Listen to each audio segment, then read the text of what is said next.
So, you want to make an edit. When we take the night, I love real easy.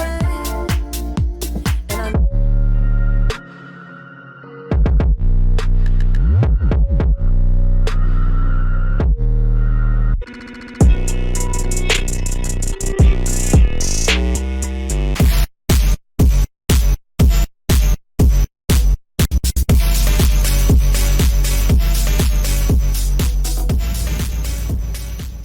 The aim of this video is to help you understand how to film for an edit, how to choose a song, understand how the elements of that song correlate into visual elements, and to be able to create a basic sequence.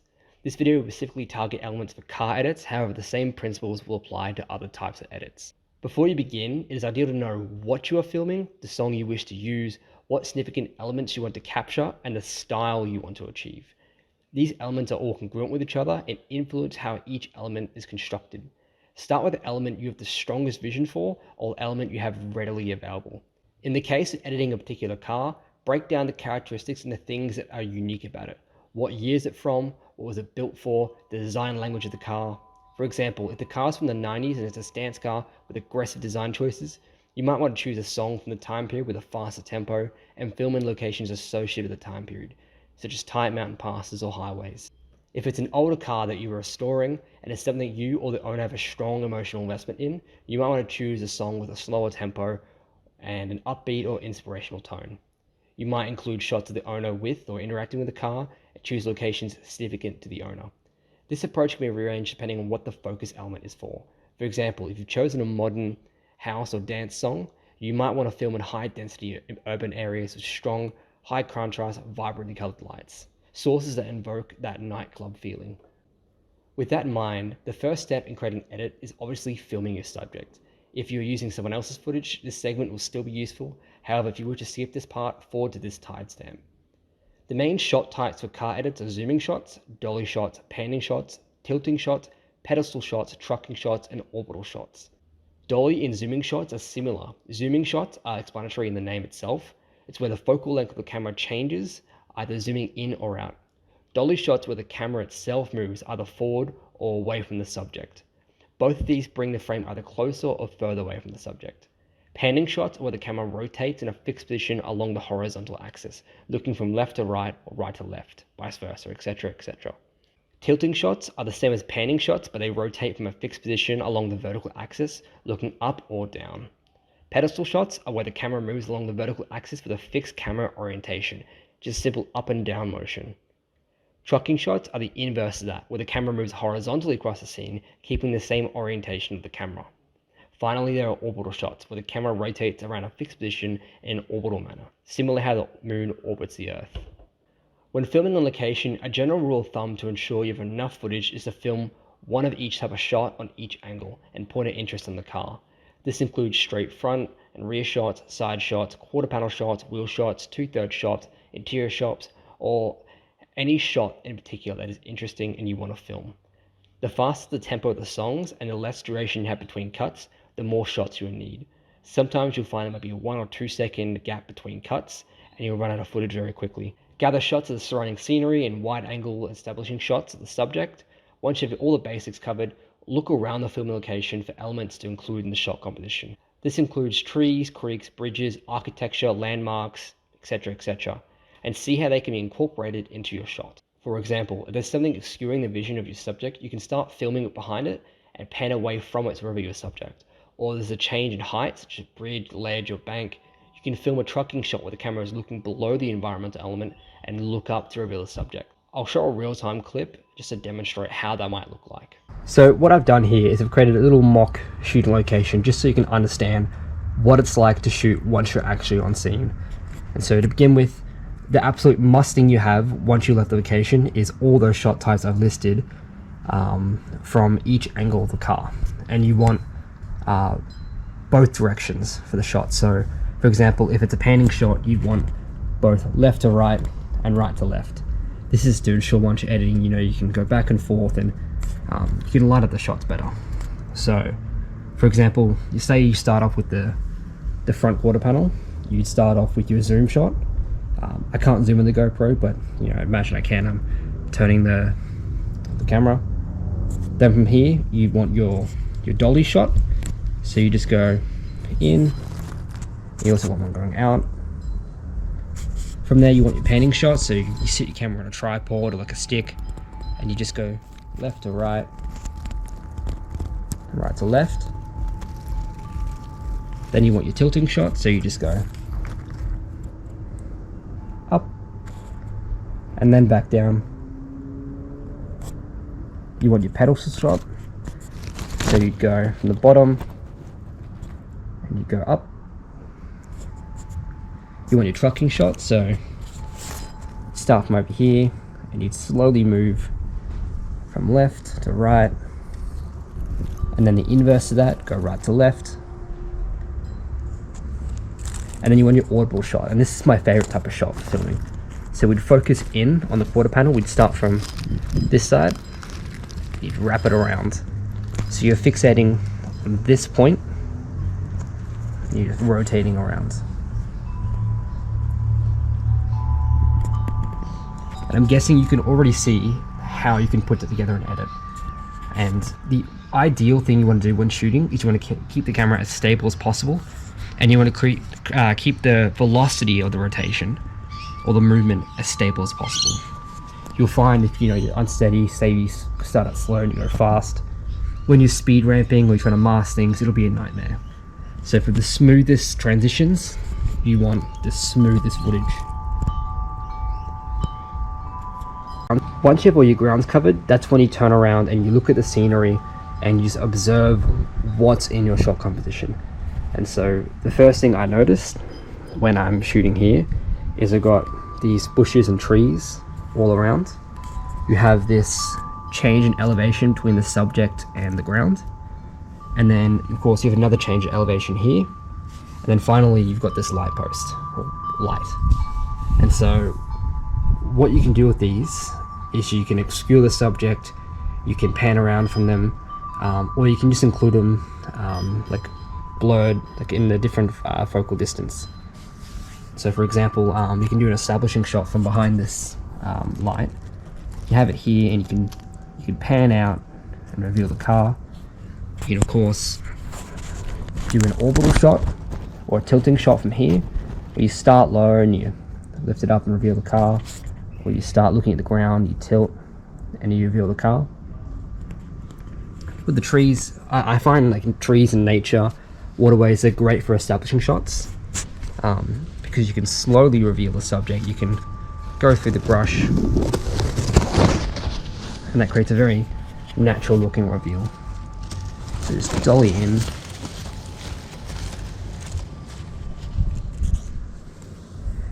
And you look at that last shot there, you notice that there's two elements in the shot composition. So you've of course got the brush, comes out the light post. So there's three layers we're working with here. You can get creative. You can even, you notice here there's a mini road thing. You can even trail that. Trail the road, you can follow the road down. There's lots of different shots you can do. That would have looked horrible because I couldn't see the screen, but there's lots of different things you can work with in regards to your shot composition. The way I shot my scenes and the shot types and the amount of effort I put into just filming was something I really neglected early on when I started editing. And one thing you'll notice in edits you'll see in TikTok, Instagram or YouTube or whatever, is the transitions they're doing, they mimic real life camera movements. So for example, you often see where the camera will quickly zoom in and it'll transition or zoom out, or it'll whip pan. Those are things cameras can do, but you're just doing it digitally. You can actually create a pseudo edit just off whip pans and stuff like that, just changing the velocity of the camera movement. And I'll show that here. This I'll do, it'll be rough, but there'll be no speed ramps, there'll be no edits. This will all just be based on camera movements and right cuts.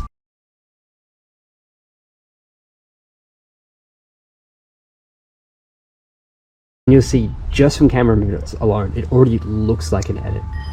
There's nothing digital going on. I haven't used any effects. That's all just the camera itself.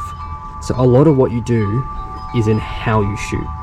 Something to keep in mind, and especially if you're using someone else's footage, observe how they film, because if they're they're not keeping the same velocity across camera movements, or they're jerky, it can make it hard to edit. Just things to consider. Most of your editing is in how you shoot, and the transitions are mimicking real camera movements. It's just one thing to keep in mind while you're shooting. The purpose of an edit is to transform audio elements from a song into a visual element. My knowledge in music terms is limited, so I'm just going to kind of invent my own terms for the purposes of this video. The two things to look out for when choosing a song is the beat and the tempo sound effects. The beat being 808s, drums, or general bassy sounds, which are generally 3 to 8 frames long. The tempo sound effects are the smaller sounds that play in between the beat, such as cowbells of funk songs or synth sounds. The more prominent these elements are, the easier the song is to edit to. In terms of transforming audio into visual elements, think of what the audio is doing and try to create an equivalent of how a camera works. For example, if a sound effect increases in pitch, you can translate that visually by increasing the brightness or the velocity of your camera movements. If a song has a delay effect added to it and a muted overall sound, think of what a camera would do if the settings were delayed and the image overall had a muted look to it. Lower shutter speeds would make the image look darker, and there may be a slow flicker effect as different amounts of light filter in as the shutter opens and closes, and things may become unfocused as the autofocus has trouble keeping. If there's a glitch effect, you might translate that by having the frames loop or glitch effects in sync with it. If you knock your camera or bump something, it will cause a shot to shake or become unsteady. Think of how these effects are created in real life and how they affect the environment. Generally, more energy is required to create louder sounds, as it gives the sound waves more energy to propagate through the air. This means for your bassy, impactful sounds, you want your edit to have greater amounts of energy with shakes, defocusing, color changes, and velocity changes. Listen to the pitch, intensity, duration, and type of instrument, and use it to inform you on how to translate that visually. Also take note of the genre the music is from and what's associated with it. Do people associate bright sunny skies and yellow beaches? Do they associate with it with rundown back alleys and rainy nights? Try to incorporate those elements into where you shoot and how you edit it. For your editing suite, you want to make sure you can keyframe the position of your frame, the speed of your clip, the brightness, and the focus. Once you have your footage in the editing suite, the first step is to arrange the clips into the order you want them to appear in, and where they are cut. Keep in mind the direction the camera is moving in, conserving momentum, and the movement is key to selling these transitions. The main editing techniques I intend to teach in this video are speed ramping, camera shakes, glow effects, and zooms or pans. As a general rule, you want between 3 and 5 frames between each keyframe. Take note of the audio and how long each audio effect is, and use it to inform you on how long your keyframe spacing is. Speed ramping is the easiest effect to do. All you have to do is place 2 clips together with the same directionality and place a keyframe 3 to 5 frames away from the end of it. At the end of the clip, create a keyframe that increases the speed or velocity of the video. This will create a smooth ramp of speed like an artificial whip pan shot. Simply do the inverse of that at the beginning of the next clip, starting out fast and decreasing to the regular clip speed. Zooms and pans are an essential editing trick. It involves keyframing the clip to move on either the Z, X, or Y axis. To do a zoom, keyframe 3 to 5 spaces before the end of the clip, and then place a keyframe at the end of the clip where the frame moves forward on the Z axis. On the second clip, make the first keyframe further back on the Z axis, and then set the next keyframe to its normal Z axis value.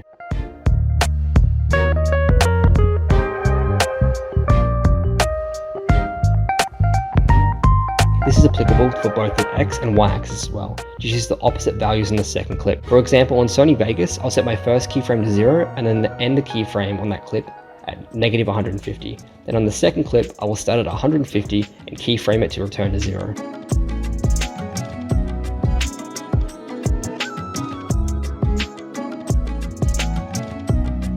For shakes, I recommend a plugin, but it's possible to create without it.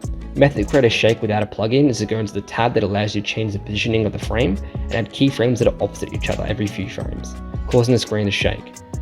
This method is time consuming and often doesn't come out looking great, hence the recommendation for a plugin.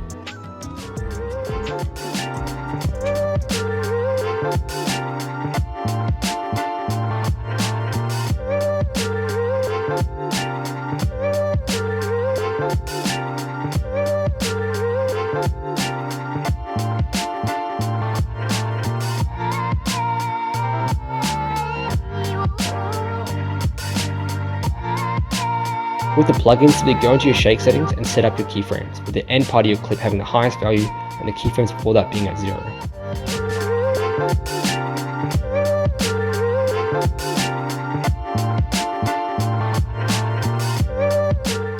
Shakes are also useful to add effects of bass lines where you don't want to cut.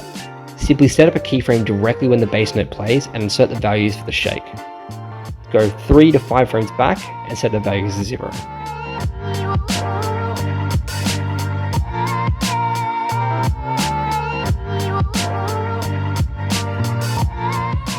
Glow effects and focus effects are very simple. It just involves keyframing the brightness of your clip or the focus of your clip. You're not having to worry about directionality or the velocity at all. It follows the same principle that setting up a keyframe right as the audio effect plays or when the clip ends, and keyframing the frame before and after to the default value.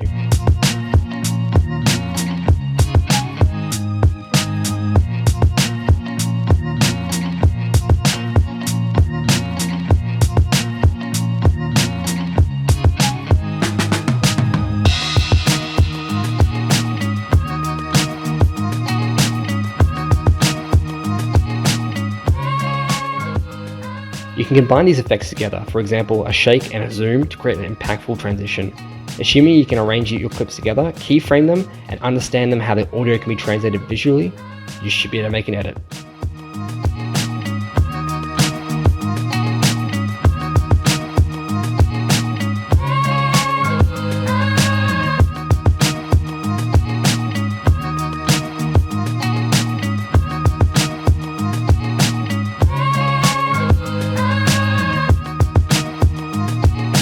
Alright, so this segment, it'll be live commentary interlaced over short little scripted segments. And to start off with, I've got this S14 video I found online. I don't usually like using other people's footage, but just to demonstrate the principles I'm explaining, it'll do fine. So it starts off with like a beat shot, and what we're doing to mimic being on location and shooting is I've got this B-roll footage of just general ocean stuff and waves and beach shots. At first, let's analyze the song itself. So it starts out progressively. So you've like the cowbells increasing in pitch and volume, and it has like a delay effect to it. So I'll just play it now.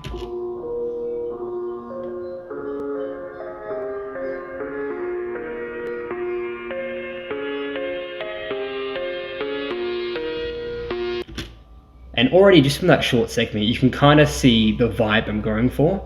So you have the dark color palette, the sun rising, and it's the quieter, progressive tones that are going on in the song. So it already matches.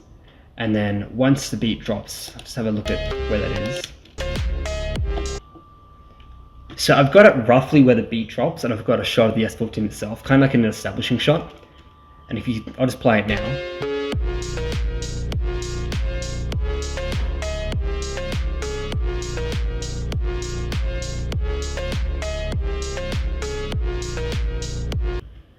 You can see it's already kind of cutting the beats at the same tempo. And what you'll notice is there's smooth shots that always have a fixed point they're looking at. So in this first shot example, it's a zooming shot and it's just zooming into the car. On the second shot here, another zooming shot, zooming into the rear end of the car. Here we've got an orbital shot where it's orbiting around a fixed point, which is the rear left headlight. Here, orbiting shot around the front left quarter panel, and then same thing, but it cuts in. So it's all the same principles I talked about before when filming the car, and you can already see how it looks like when you're in the editing software. So to start off with, what we're going to do is we're going to cut up this footage so it matches each beat loop, is what I'll describe it. And what you'll see I'm doing as I'm editing it is I'm looking at these audio tracks here, and each sound effect has a distinct look in terms of the audio peaks. So you'll see, if I zoom in, those cowbell sounds there, they trail off, they're longer. And you can see once a new effect starts, it peaks again. So boom, boom. And that's generally what you use to time the effects to. So I'm going to have 3 shots from this original cinematic video I got here, and you'll notice as it progresses through here, the next loop it goes on has extra effects and it's raised in pitch.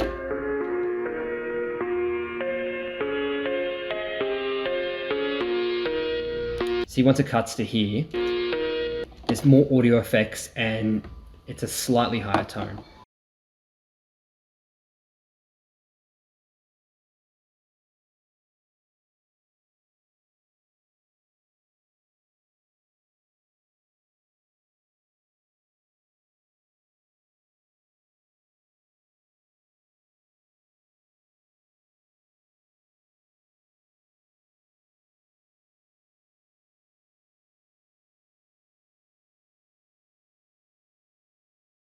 All right, so I've arranged the initial opening sequence of clips, and I'll just play them and you'll get a general idea of what I'm going for.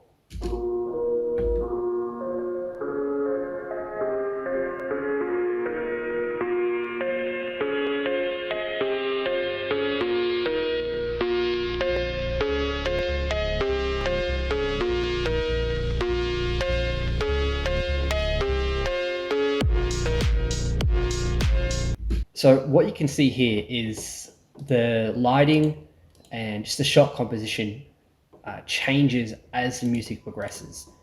So the first segment, there's only really the cowbell and the beat behind it, and then you get some almost TV static sound effects behind it in the second part of the segment. So once more elements are introduced and the pitch increases, I slowly increase the brightness between shots. You can see they're more vibrantly lit here. These ones are dark, whereas these ones, there's more sunlight, it's a later time of day. And then the S14 video I downloaded, it had a shot of the beach initially. So what I did to transition from these cinematics to the shot of the beach in the video, this shot here is from the cinematic, and then this shot here is from the S14 video. So it's a trucking shot revealing a beach from behind a surfboard, I think that is, and then it cuts to the establishing shot of the beach from the S14 video. And this is something I normally do, but you have another establishing shot of a beach, but the car drives into the shot. And so it cuts to another establishing shot. It's a lot of establishing shots in a sequence I don't usually do. But the plan is, from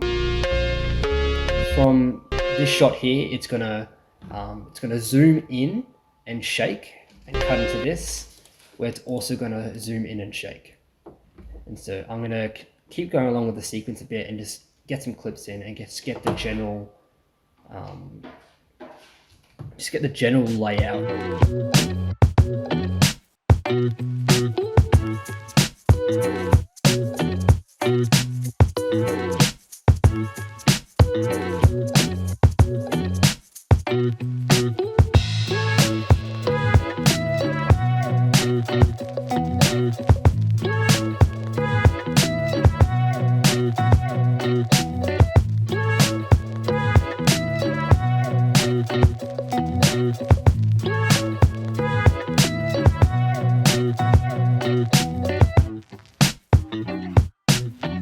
So I've got all the shots cut up, and so we're going to start sequencing them together. One thing to keep in mind when you're putting clips together is the motion within the clip.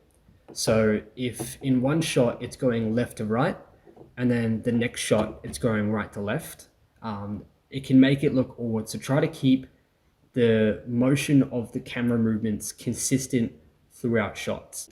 Say you've got a shot that goes left to right, and then immediately after that you've got a shot you really want to use, but it goes right to left. What you can do is you can change the motion artificially. So you can use something like S-Blow motion curves on Vegas, for example, and you can zoom out really fast, and then on the next clip, start zoomed in, and then quickly take it out. So I'll just start sequencing this together.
I've got my clips lined up in the sequence I wanted to be in, and that part's pretty much complete. It took me maybe about 40 minutes, 50 minutes, but I'm going to play the clip in its entirety, and then I'll go through why I did some of the things I did.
Now, already for a lot of people, this would just be good enough to post on its own. But we're going to transform it very quickly with some editing tricks. So I'll do this intro section last, because as it is, I could post it, but I'll do some stuff there. So I'm going to focus on the initial beat drop here, where it transitions from the car. This segment here, that's the first part I want to focus on. I probably won't show all of this with live commentary, but I'll get the general gist of how I'm going to do it. So it starts off. So what we're doing between these shots is we're going to pan in. So at least in Vegas, we will use S-blur motion curve. So we're going to use S-blur motion curves. We're going to use S-dissolve. No, actually we'll use S-dissolve to focus.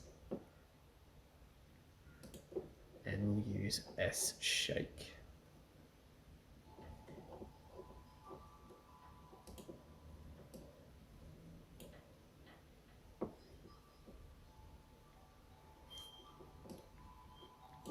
And so to achieve the effect of panning in, what we'll do is we'll start at the very end and we'll animate some of the keyframes here. So in terms of shaking, I want it at the very end, I want it maybe 6.2. So if you're following along on Sony Vegas as well and you have this plugin, I'll just quickly go through what each of these settings mean, at least the ones you want to focus on. So you'll see Z-dist a lot across these different plugins. And so what that means is that on the Z-axis, how far in. So if I adjust this, I mean, it should pan that in. But it'll be pretty self-explanatory. You'll see Z, X, and Y axis. Moving that along the X axis will move it horizontally. Over the Y, it moves it up and down. And over the Z axis, it moves it in and out. And so the amplitude, it's how intense the shake is. So how far it moves around the screen. And then the frequency is how frequent those shakes occur. I've generally found that less is more. And it really depends on what you're doing, what the song is, and what the transition is. And so general thumb, you're gonna go 3 to 5 keyframes back. I might go 5 for this shot. 1, 2, 3, 4, 5. And so I'll keyframe that at 0. And that way, once it hits the end of the clip, it's gonna shake. I'll do the same for dissolve to focus. So I'll animate the dissolve amount, add a keyframe, and just to get a preview, do the last frame, and I go best full, just to see the clip. Come on, you can load. There we go. So when I adjust the slider, you'll see it defocuses. And I'd say I want about 112. Cool. And we'll put that at the very end. And so if I slide this across very slowly, you'll see it'll shake and defocus. Last but not least, this is an absolute legend. It's pretty much a must-have for Sony Vegas. And what we're going to animate is these Z-axis, so going in and out. So we'll go down here, go to this keyframe right there, and add a keyframe there. And so we're zooming in. So we're going to start at 1, and then at the very end we'll go maybe 0.8, because we're panning it a lot. And so what you'll see now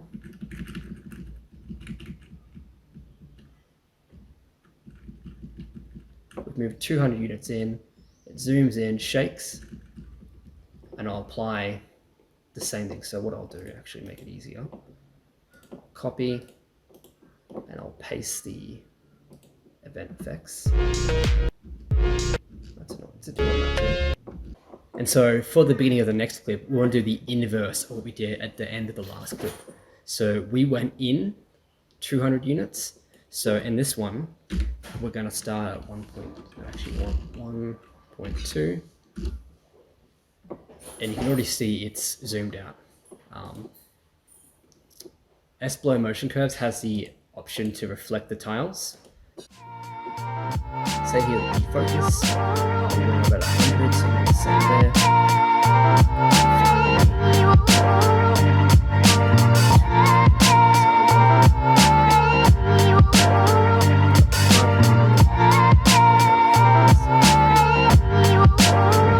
We'll go through 1, 2, 3, 4, 5 frames.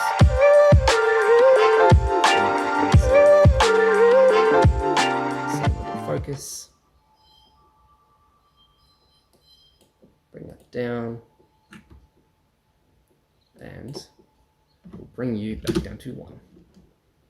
And already we've got our first transition.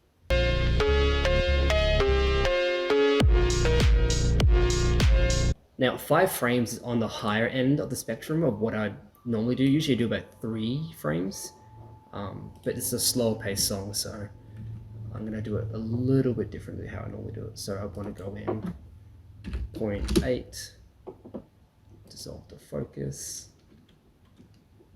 I might even do 0.8 here. Never mind. 0.08. And then for shake, I'll do about 500 and about 2.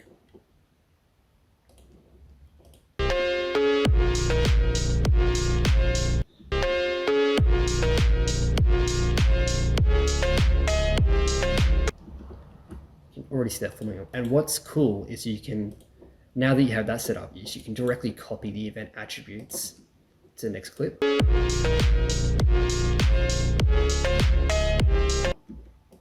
And so if you're really lazy and you just want to smash it out,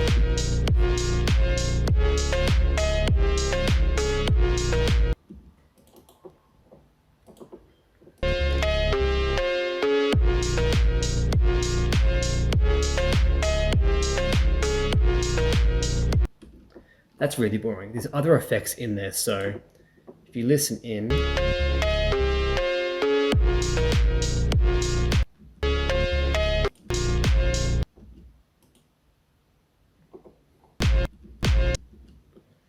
so for this sound here, I want to crop in a little bit by about 100 units, and then once it hits the second, the second or actual drop, I'm gonna decrease the distance between the keyframes by about 2, so it'll be 3 frames.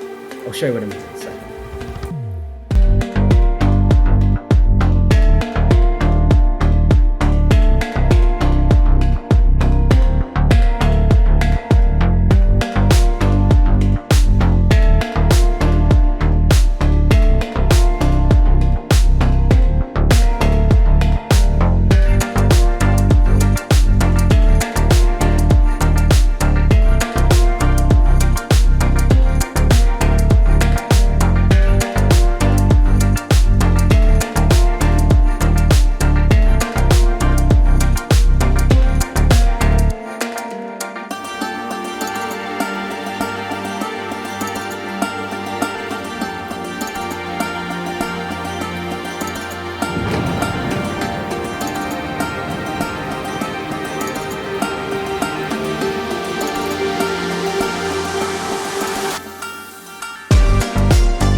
So I've got the video pretty much finished. It's not perfect. It's something I just threw together quickly for the sake of this video here. But all the elements I spoke about are there. So you notice this intro section, as the pitch changes, the glow effects change too. So on the lower notes, you have no glow effect, and the higher notes you have glow effect, which creates this cool effect where it's almost like the song is in sync with the visuals, which is what you want. So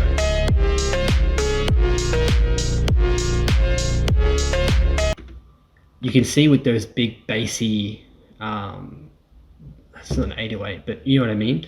Those bassy, almost drum beats, the shake effects are turned up.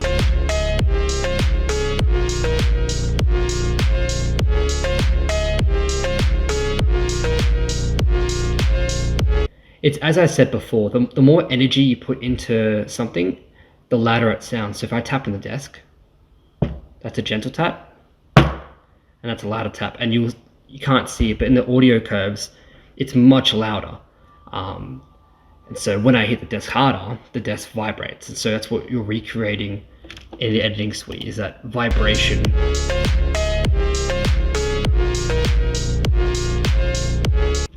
It's a lot more intense, and it really gives that feeling of energy. So I'll render the clip and I'll let you guys watch it in its full entirety.